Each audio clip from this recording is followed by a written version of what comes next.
Donc 1er mars, nouveau HOTM. Et puis après, on regardera donc le calendrier en détail donc, du mois de mars. Donc le nouveau héros, c'est Anushka, héros sombre, classe droïde. Bon, le design, on dirait une personne âgée. Il y a une sacrée touffe de cheveux hein, derrière. Elle porte quoi dans la main, je sais pas. Vu comme ça, je sais pas trop. Une serpe peut-être à gauche, là, à sa taille, j'en sais rien. Bon, bref, bizarre. Deux passifs. Premier passif, donc, elle résiste à l'aveuglement, donc tout ce qui est baisse de précision. Bon, bah, c'est sympa, hein, parce qu'effectivement, en héros jaune, on a quand même pas mal de héros hein, qui font des baisses de précision, genre June. Hein. Donc, pourquoi pas. Attention, ça ne s'applique pas donc aux effets appliqués par les alliés, ça veut dire que si vous utilisez un Wukong qui fait baisser la précision mais qui augmente donc les dégâts de manière considérable, là ça marche pas. Et puis un deuxième passif, donc Anushka va récupérer 10% de santé lorsqu'elle subit un cumul ou un effet négatif, ça c'est chouette. Parce que mine de rien, on joue quand même beaucoup avec tout ce qui est les malus en règle générale, donc ça lui fera du bien. Une puissance de 923. Alors c'est sûr que c'est loin des héros qui sortent là actuellement, hein, qui ont dépassé les 1000. Mais pour un HOTM, regardez bien, un 923. Si vous allez invoquer dans le dans le portail de la S4, Zenobia est en dessous avec son costume. Voilà. Donc, et si on va chercher, il y a encore quelques héros qui n'en ont pas eu du tout, hein, des costumes dans la S4. Par exemple, Anna, on est à 807, donc on est sur des statistiques bien meilleures que ceux de la S4. Et on est au-dessus également de tous les héros S5 qui n'ont pas de costume non plus. Hein. Alors, les statistiques.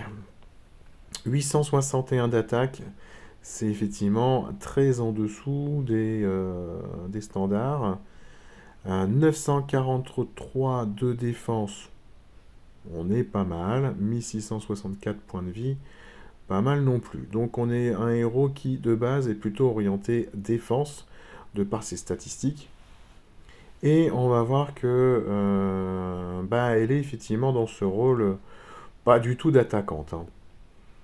En sang étrange, vitesse de mana moyen. Donc la première chose qu'elle va faire, c'est elle va rendre 25% de santé à tous les alliés. Donc ça veut dire qu'on ne monte du niveau qu'un sombre plume sur le niveau du soin. Hein, si je ne me trompe pas.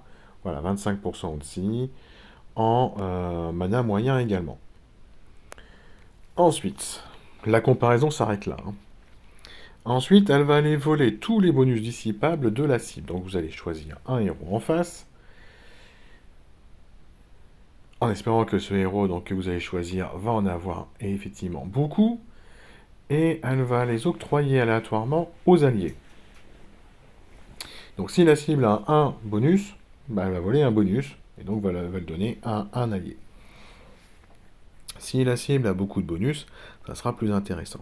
Alors tous ces héros qui volent les bonus, hein, on a Itar, on a eu le dragon là, du calendrier lunaire. Bon, c'est sympa, hein, parce que vous avez quand même des héros. Je pense par exemple à Ginger, Gardien Hippo, qui donc se mettent des bonus donc, qui font que ils redéclenchent, enfin ils retapent tous les héros ou un héros en face très fortement lorsqu'il y a un autre copain qui balance sa CS, et ça va faire énormément de dégâts et ça va être très intéressant à voler. Parce que non seulement vous affaiblissez donc le gardien hippo en face, qui malheureusement donc ne sert plus à rien, enfin en tout cas la CS qui vient de lancer ne sert plus à rien, mais en plus vous donnez donc une possibilité de faire beaucoup de dégâts à votre adversaire. Donc elle n'est pas dégueu Anushka en regardant ceci, hein, on a un soin, elle peut effectivement en attaque retirer quelque chose qui serait très très dangereux pour vous dans l'équipe en face, donc elle commence plutôt pas mal. Elle est intéressante, elle sait faire des choses qui vont être effectivement très intéressantes pour l'attaque.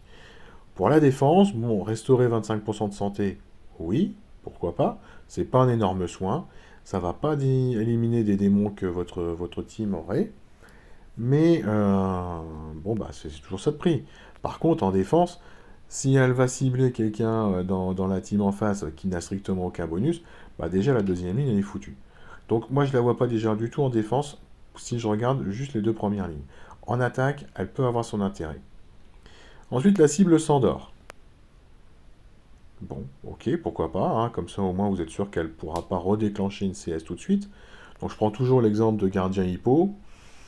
Vous lui volez, enfin vous le faites déclencher, vous lui volez son petit bonus, puis derrière, bah, vous l'endormez pendant un certain temps, qui va, qui est plus ou moins long, parce que tant que vous n'aurez pas infligé de dégâts de CS ou de tuiles sur, par exemple, le Gardien Hippo, je reste toujours sur cette idée du Gardien Hippo, et ben le Gardien Hippo donc ne fera rien. Il ne pourra pas attaquer, il ne pourra pas redéclencher sa CS, et en général, Gardien Hippo, il est planqué tout à gauche. Donc vous avez possibilité d'éviter de lui mettre des tuiles dans la tronche et de le laisser endormi pendant un bon bout de temps, histoire de peut-être dégager 2-3 héros du reste de l'équipe de défense. Et au moment où peut-être où Hippo va se réveiller, et ben sa CS, ça sera peut-être toute moisie parce qu'il pourra pas vraiment en profiter. Les démons et les sbires, bien évidemment, ne réveillent pas. Ok, ça c'est chouette. Parce que sinon, ça serait bien dommage, ça durerait pas très longtemps. Donc en plus, vous pouvez grignoter tranquillement la cible avec vos sbires et des démons. Le lien élémentaire, ça c'est pas dégueu, hein, 10% de dégâts sur les CS pendant 4 tours pour tous les alliés sombres. Et puis en 2025, ça sera pour tous les alliés si vous alignez au moins 2 HOTM de 2024. Bon, alors qu'est-ce que j'en pense, Janouchka? Bah, vous l'avez compris. Je pense qu'en défense, c'est un. Pour moi, je la vois pas du tout en défense. Par contre, en attaque, elle peut être intéressante. Euh, Si vous en avez ras-le-bol d'affronter des gardiens hippo qui vous massacrent complètement parce que bah, ça va trop vite, quoi. Gardien hippo, quand il fait, je sais pas, 400, 500 points de dégâts à tout le monde deux, trois fois de suite, et ben votre équipe en face, bah, elle est morte, hein. Elle risque d'être rapidement morte parce qu'en plus, si les CS ont fait des dégâts également sur vos héros, bah, vous n'avez plus faire grand chose. Donc au moins, là, ça vous donne une possibilité de retirer le bonus à Hippo et puis donc de vous en amuser, vous de votre côté, parce que si vous avez enfin, les copains d'Anouchka, s'ils sont prêts à déclencher, et ben vous allez en profiter à mort. Donc c'est assez conditionné quand même, hein, tout ce que je vous dis. Il faut que vous ayez des bonus vraiment très intéressants à dégager en face. Au moins un bonus très intéressant à dégager. Ah, puis attendez, non, j'ai dit une bêtise, c'est que c'est pas Anouchka qui va récupérer le bonus de Hippo, hein. C'est un allié, on sait pas lequel. Ah ouais, c'est rigolo ça aussi. Parce que comme elle n'a pas une stat d'attaque monstrueuse, il vaudrait mieux pas que ce soit elle qui le récupère. Bon, bah écoutez, elle a rien de transcendant qui dit ouais, ouais, il faut absolument réussir à l'attraper. Mais elle peut avoir son utilité également. Voilà, je pense que il y a des choses à en tirer. Mais bon, voilà, ce ne sera pas un héros de défense, hein, mais en tout cas, vous pouvez vous amuser, vous pouvez faire quelque chose de très sympa avec elle. euh, Si vous l'attrapez et que vous avez vraiment rien d'autre à améliorer en sombre. Voilà en tout cas moi ce que j'en pense. Alors ensuite on va aller voir pop, pop, pop, on va aller sur Line puisque j'ai mis aux membres de l'Alliance le tac. J'ai mis donc le calendrier du mois de mars ici, hein, que j'ai trouvé sur le forum. Donc bien évidemment donc Anouchka, on l'a vu. Alors nous sommes aujourd'hui, donc nous avons oui les récits inédits, nous avons les souterrains et nous avons le portail anniversaire, le désert de Silo aussi. La GDA, donc c'est l'attaque de flèches. On aura un tournoi 3 étoiles Non, pas bataille sanglante. Je raconte n'importe quoi. Ruée, le bleu interdit pour la semaine prochaine. D'accord. Bon. Bleu interdit. Qui c'est que je vais avoir en 3 étoiles? Je suis toujours aussi pauvre. J'ai refait d'autres 4 étoiles, des costumes aussi, mais j'ai pas fait grand chose en 3 étoiles. Bon, je pense que de toute façon, avec le mode ruée, on risque de rencontrer très certainement pas mal de bûches, hein, encore une fois. Hein. Maléfica va être un peu partout. Pas forcément en tank, mais bien qu'il y en a quelques-uns, je pense qu'ils le mettront en tank sans trop de soucis. Lundi prochain, on va avoir donc l'invocation, et pas la convocation du destin, l'invocation du destin, donc la nouvelle liste, qui est apparue depuis quand même maintenant plusieurs semaines. Moi qui me déprime, hein, parce que franchement, il y a un tel écart avec les héros qui sortent actuellement que ça fait un peu miséreux, hein, leur invocation du destin. Alors c'est vrai que quand ils l'ont commencé, la toute première liste qui avait été proposée, il n'y avait pas encore eu ce fossé monstrueux qui était créé parmi les héros 5 étoiles. Mais là, avec le creux qui s'est créé enfin en un an, hein, en un an clairement, hein, en un an, ça a été un truc de dingue. Hein. Bref, donc on y reviendra hein, si elle sort dans l'état. On en discutera ensemble, il n'y a pas de souci. Lundi prochain, donc l'AS5 qui revient avec les costumes d'Etefres, Amosis et Hathor. Bon, bah, il n'y a pas grand chose de nouveau parce que Amosis et Hathor, il y avait déjà eu, hein, si je me souviens bien. Donc il n'y aurait qu'un seul nouveau costume. C'est pas énorme, hein. C'est pas énorme. Et puis donc lundi, on a également un nouveau portail d'invocation de troupes légendaires. C'est barbares et druides qui arrivent, ce sont les dernières. Ce sont les dernières qui n'étaient pas encore, qui n'avaient pas encore été vues hein, dans le portail. Bon, moi je reste persuadé de mon côté qu'à mon niveau de jeu, invoquer dans ce portail, pour moi, je pense que c'est une perte de temps. Parce que j'ai pas non plus un nombre de dingue de troupes, une étoile, 2 étoiles et 3 étoiles en stock pour pouvoir m'amuser et améliorer donc les troupes légendaires derrière. Donc je continue à prendre mon temps. Là, je pourrais d'ailleurs refaire une nouvelle transformation là, mais bah, j'ai rien de prêt. Hein. J'ai rien de prêt en troupe 4 étoiles pour m'amuser à faire ça. Donc j'attends désespérément qu'une tour Styx ou Mage Magique revienne, ou la tour des mages plutôt, revienne, mais c'est pas encore prévu tout de suite. Hein. À savoir que lundi, on sera encore sur le portail donc, du 7e anniversaire. Donc pour tous ceux comme moi, par exemple, qui sont avec leur barre de Fated Summons à 100, ben, vous pouvez encore patienter jusqu'à lundi, récupérer donc un nouveau héros de la nouvelle liste, et puis passer vos invocations du portail anniversaire sans problème lundi. Voilà, donc ça, moi, je vais le faire.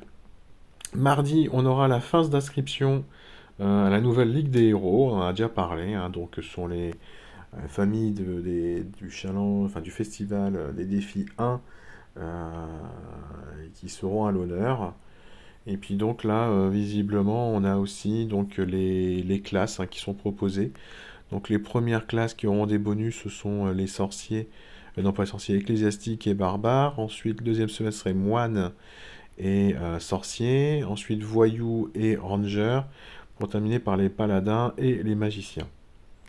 Voilà, donc on est reparti pour 4 semaines. Bon, moi ce que j'espère surtout, c'est que les gains à la fin seront meilleurs, hein, parce que c'était franchement un peu limite. Mais bon, bref. Donc phase d'inscription mardi 5 pour un début donc de la Ligue des Héros le mardi 12 avril. Le mercredi 6, l'île aux monstres revient enfin. Je crois que ça va faire quasiment un an qu'on l'avait pas vu. Donc il y a des modifications. On va découvrir tout ça ensemble. Hein. On verra bien ce que ça va nous donner pour cette nouvelle rencontre de l'île aux monstres. Je pense que c'est la troisième fois donc au final qu'on a cet événement. Voilà, voilà. On a les mirages de l'Oméga violet qui vont être là. Donc un nouvel éther alpha à récupérer. Jeudi, on a le nouvel événement avec les elfes astro. Donc Star Walker et puis Sparklight, entre autres. Et deux nouveaux héros à la une, Dread Star et Moonflower. Bah, écoutez, on verra donc le jeudi 7, exactement ce qu'ils sont, hein, parce que il y a les versions bêta qu'on peut trouver en ligne, mais on verra ensemble effectivement ce qu'il y a à récupérer là-dessus. Il n'y a pas de problème. En fin de semaine, donc la Taverne des légendes avec le nouveau héros champion, c'est Lazara, qui est une sorte de baseballer. Et puis vous pourrez donc choisir à nouveau deux héros à la une en supplément. On prépare le tournoi 4 étoiles, toujours sans bleu, mais bataille sanglante.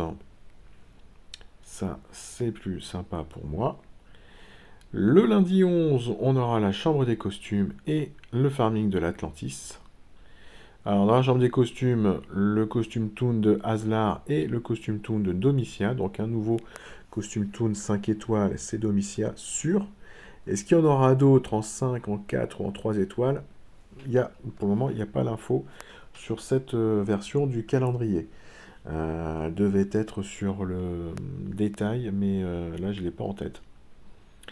Atlantis, on retrouvera le costume de Tarlac, d'Inari, on aura Tahir et Itar à la une. Donc, on pourra d'ailleurs même faire une invocation gratuite en regardant de publicité pour ceux qui le veulent. La tour du hibou donc doit revenir, et là c'est ma grosse déception parce que, comme je vous disais juste avant, j'attends la tour des mages ou la tour des Styx, surtout, hein. La tour ninja, bon je pourrais invoquer dedans, mais c'est pas celle qui m'intéresse le plus parce que je me referais bien quand même des troupes 4 étoiles en magie ou en Styx, et je les ai pas, les Styx je les ai pas tous, donc ça m'aurait bien fait plaisir d'avoir des Styx, juste pour la collection. En fin de semaine, donc le vendredi 15, Valhalla Forever, les costumes de Ratatorsk, Fenrir et Skadi, donc rien de nouveau. Une invocation aussi gratuite visiblement. Et on préparera le dimanche un tournoi 5 étoiles sans le rouge en ruée. Ok, bon, bah ça va être sympa aussi, 5 étoiles ruée. Ça va être rapide, je pense, cette semaine-là. Le lundi 18, le village des Gobelins, avec un nouveau héros, c'est Rocket. Et le début du festival, donc du Vallon d'Or, ce sont les héros de Pâques. Donc ça commence le 18 mars et ça va durer quasiment 6 semaines, hein. Je ne sais plus exactement jusqu'à quand, mais on a jusqu'à passer 20 avril, hein. Donc ça va être long, hein. Vocation d'évolution, je passe. Secret de l'opéra à partir du jeudi, non, du mercredi, non, du jeudi. Donc là, des nouveaux héros, Odile, Daroga, Meg Jerry. Donc ça c'est cool, hein. J'aime beaucoup ces héros-là, ils sont très intéressants, un petit peu comme ceux du Carnaval de Venise, là, comme je dis, parce que bon c'est Venise, hein, on se cache rien. Mais donc ceux de l'opéra sont très sympas aussi. Donc peut-être que je retenterai quelques invocations avec les jetons que j'ai.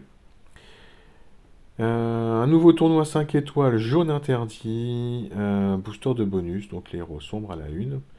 Et puis là, donc, surtout quelque chose de beaucoup plus intéressant.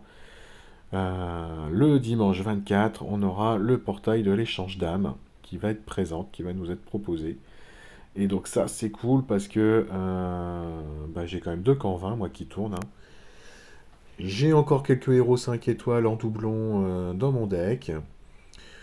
Je verrai effectivement en fonction de la liste qui nous sera proposée, qui va être dévoilée, je pense, au compte-gouttes, hein, comme les deux dernières fois, sur la page Facebook et sur le forum, hein.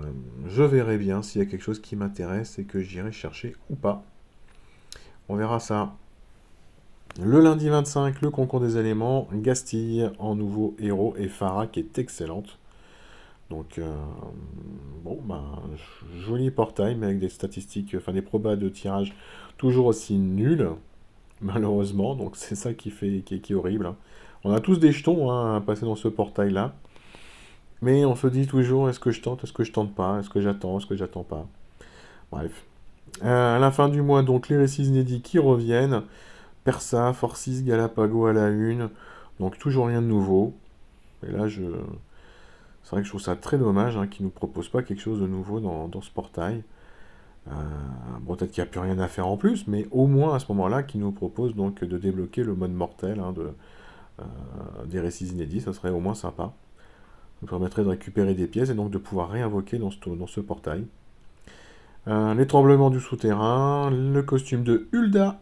Ouh là là, là je pense qu'il y a un paquet de monde qui vont tenter donc des invocations, hein, un costume de Hulda. Hulda, même si elle fait peut-être moins peur maintenant, elle est toujours aussi casse-pied, hein. Rencontrer ces sbires sont extrêmement pénibles. Donc si vous n'avez pas des destructeurs de sbires ou des bloqueurs de sbires, hein, comme les héros justement du calendrier lunaire, euh, bah c'est terrible, hein, en fait, hein.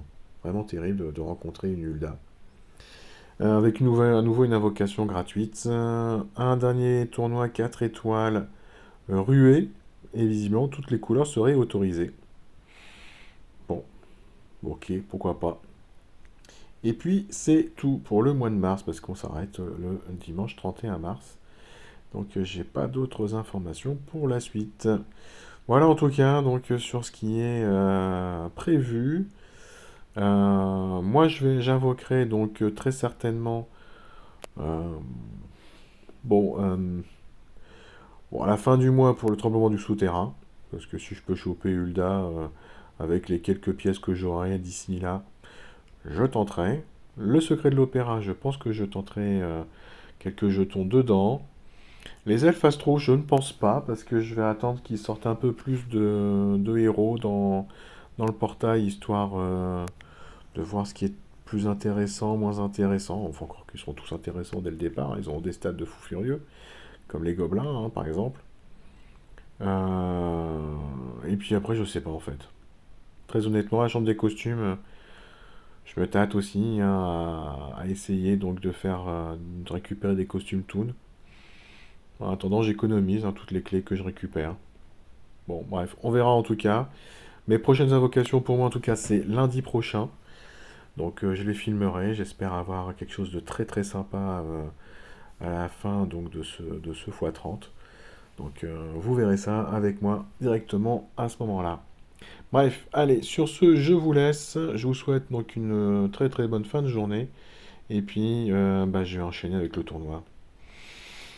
Allez, je croise les doigts pour rester en vie un peu plus qu'une frappe ce soir. Allez, bonne fin de journée à tous. Ciao, ciao.